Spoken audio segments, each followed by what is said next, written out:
fix Google Pay app authorization failed problem solved. Hello everyone, I'm here to guide you how you can fix your GPay app authorization failed problem. For that, you have to look this step carefully and you can take this step to resolve your problem. First of all, you have to check your internet connection. You have to ensure that you have a stable internet connection so you can switch between your Wi-Fi and mobile data here. Also, you can go and update your GPay. Just go to your Play Store and search for your Google Play and you can update and check for the update here. If there is any update available, then you have to update your Google Play app.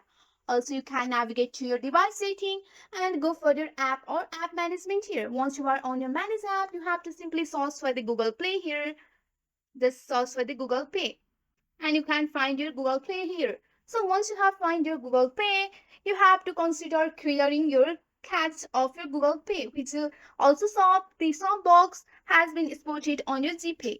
So if this also doesn't solve your problem, you can try clearing your data. So the clearing data will require you to set up your account again. Also, you can check for the app restriction. So ensure that there is no any restriction or permission blocking on your GPay. Just go for the app permission and you have to allow the all permission on your GPay here. Just allow all of them and go for your other permission and you have to allow all of this permission here. Also, you can restart or reboot your device to refresh your system process. So if you have any, if none of this step or you may need to contact GPay support for assistance.